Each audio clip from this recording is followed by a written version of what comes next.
Alright, ini topik yang seru banget. Gue cukup sangat bahkan gue antusias buat ngebahas tentang topik kali ini. Sebelumnya FYI, umur gue sekarang udah 30 tahun alias kepala tiga. Tapi seperti yang bisa lu lihat sendiri, secara tampang, secara fisik gue itu kayak masih umur pertengahan 20-an. Gue sering banget ngelihat respon orang kaget pas gue kasih tahu umur real gue. Mereka kayak gak percaya gue ini generasi milenial. Secara muka katanya masih Gen Z banget, rata-rata orang bilang. Bahkan kalau gue ngaku-ngaku umur gue itu masih 20-an awal, kayaknya pada percaya gitu. Jadi poinnya di sini, gue awet muda secara fisik. Dan ini ada kaitan erat banget sama dua kebiasaan atau dua habit yang dilakuin sama banyak cowok sehari-harinya yang mau gue bahas di konten kali ini, yaitu PMO dan kebiasaan rokok. PMO dan rokok menyebabkan penuaan dini, dan di konten kali ini gue akan ngejelasin secara ilmiah lengkapnya nanti gimana. Jadi gue dari dulu itu jarang banget, bahkan sesekali doang ngerokok. Kayak pas lagi sama temen doang, occasional. Pas lagi di momen bareng lagi nongkrong di cafe gitu, paling gue ngerokok itu cuma setahun sekali dua kali doang. Gak pernah kayak sebat setiap hari. Terakhir kali ngerokok gue lupa, bahkan kayaknya sekitar 2 sampai 3 tahunan yang lalu, sekitar 2023 atau 2024 gitu. Nggak tahu kenapa, gue nggak menemukan rasa enak dari merokok, jadi ya gampang buat nggak kecanduan sebat setiap hari kayak kebanyakan cowok. Kalau PMO, kayak yang udah gue sering bilang di channel ini, terakhir kali gue relapse itu 4,5 tahun lalu. Jadi PMO dan rokok itu menyebabkan penuaan dini bagi cowok. Makanya nggak heran kan sekarang banyak ditemukan sosok cowok yang secara umur masih 20-an padahal. Tapi secara tampang, secara fisik itu tuir banget, udah kayak bapak-bapak umur 30 atau 40-an akhir. Tentu faktor lain kayak genetik, pola makan, gaya hidup itu juga berpengaruh. Tapi yang mau kita fokusin di sini yaitu PMO dan rokok. PMO dan rokok kategorinya juga lifestyle, gaya hidup.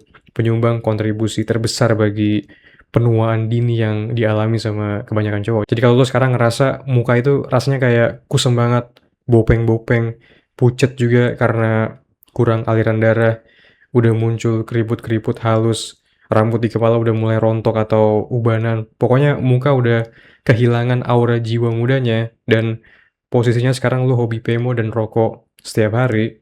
Ini bukan suatu kebetulan guys, atau karena hal-hal yang lu nggak bisa tahu kenapa penyebabnya bisa terjadi gitu. Penyebabnya udah jelas. PMO dan rokok bikin stres tubuh lu setiap hari tanpa lu sadari. Stres inilah yang menjadi kuncinya. Kenapa sekarang gue terlihat awet muda itu karena selama bertahun-tahun ke belakang gue jago dalam hal stress management. Gue hampir nggak pernah mengalami stres akut yang parah dari segi pikiran maupun dari segi fisik badan. Ini yang wajib diketahui. Kalau gue boleh tebak, lu pasti belum pernah menyadari tentang ini. Jadi stres itu bukan cuma stres psikologis, oke? Bukan cuma stres emosional karena pikiran, tapi ada juga stres biologis, fisik. Ini yang nggak pernah disadari sama kebanyakan orang, kebanyakan cowok yang kecanduan PMO dan rokok sehari-harinya. Ketika ngedengar kata stres, yang pertama kali terbesit di pikiran itu biasanya, oh stres karena nganggur belum dapat panggilan kerjaan. Oh gue stres karena di ghosting sama cewek yang gue suka. Atau oh gue stres karena gue harus bayar pay later tapi belum gajian, duit belum ada. Ini stres yang sifatnya psikologis, dari pikiran. Kebanyakan orang udah tahu kalau stres itu bikin cepet tua. Tapi mereka taunya stres itu cuma sebatas dari pikiran. Padahal stres itu nggak cuma dari pikiran, tapi juga karena lu nggak perhatiin, nggak memelihara aspek fisik lu atau aspek tubuh lu. PMO dan rokok itu ngasih stres ke tubuh. Begitupun lu nge-vape, begitupun lu minum alkohol, begadang sampai pagi, makan ciki, minum soda, pakai produk skincare yang berlebihan, yang full berbahan kimia, duduk seharian gak gerakin tubuh.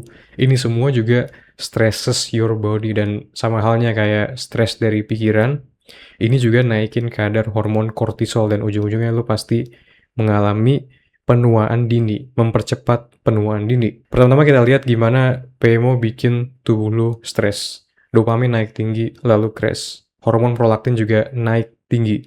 Nutrisi mineral penting di tubuh seperti zinc, magnesium, kalsium yang terbuang bersamaan dengan sperma pas ejakulasi. Ditambah kalau lu misalkan PMO-nya malam hari sebelum tidur, tengah malam mata terpapar sama sinar biru dari gadget.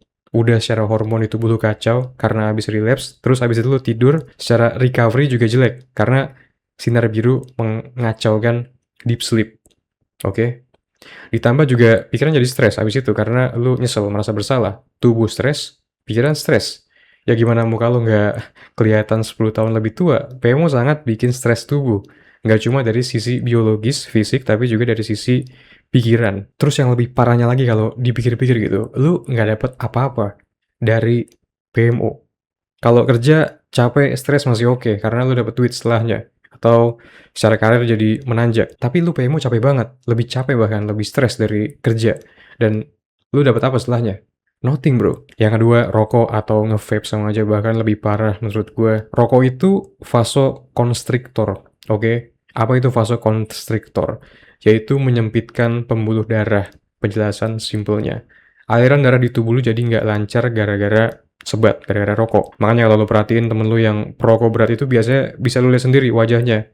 Kayak terlihat pucat, gelap, bopeng-bopeng mungkin. Itu karena aliran darah yang kurang ke wajahnya. Akibat pengecilan pembuluh darah ini, jantung nangkep sinyal bahaya. Harus kerja ekstra, harus pompa darah lebih banyak. Jadi naikin tensi darah. Ujung-ujungnya apa? Ujung-ujungnya hormon kortisol, stres, adrenalin yang beredar secara berlebihan di tubuh. Ini yang bikin muka lo jadi lebih cepet tua. Bukan cuma muka, tapi keseluruhan fisik. Karena biologi itu bukan cuma wajah, tapi berhubungan sama organ-organ lain secara kuat. Ini yang nggak pernah disadari sama kebanyakan cowok. Mereka nggak mau belajar, mereka nggak mau berusaha mencari tahu habit yang dilakuin ini sebenarnya baik atau enggak sih.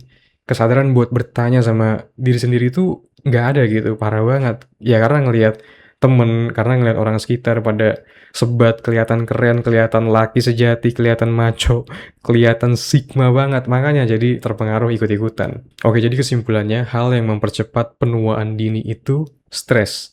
Stres bukan cuma dari pikiran, tapi juga dari fisik. Apa yang lu lakuin ke tubuh lu, habit lu. PMO sangat bikin stres ke tubuh, juga kepikiran karena perasaan bersalah setelahnya. Rokok sangat bikin stres ke tubuh juga. Setiap hari PMO plus ngerokok, tubuh lu itu secara konstan ada di kondisi stres terus. Ini yang kebanyakan cowok gagal untuk dilihat. Selalu ada di kondisi fight or flight, kondisi survival. Kondisi ibarat nyawa kayak lagi terancam, kayak lagi dikejar sama macan. Akibatnya apa? Akibatnya fisik lu jadi lebih menuanya itu cepet ketika ada di kondisi terancam ini. Sekarang gue jadi ngerti kenapa muka gue kayak masih umur 20-an padahal secara umur udah 30-an. Yaitu karena bertahun-tahun belakang stres secara pikiran itu gue hampir nggak pernah. Begitupun stres secara fisik. Gue nggak ngerokok, gue nggak nge-vape. Tidur gue selalu on time, selalu 7 atau 8 jam minimal. Lifestyle gue jaga se-clean mungkin. Gue gerak terus badan gue, kena sinar matahari. Intinya hidup mengikuti nature, mengikuti alam, mengikuti ritme circadian gitu guys. Oke, sebelum gue tutup, pas banget di buku gue Rebut Kembali Mahkota Mungkin, gue ngebahas faktor lifestyle ini secara lengkap. Hal-hal yang gue lakuin kayak pola makan, olahraga, pentingnya kena sinar matahari, outdoor setiap hari, stress management, mindset, dan lain-lain, semuanya tinggal lu baca di ebook gue ini, dan lu tinggal tiru apa yang gue lakuin selama ini. Link ebook ada di deskripsi kalau lo tertarik. Buat lo yang masih nonton sampai habis, thank you so much. Kita bertemu lagi di konten berikutnya.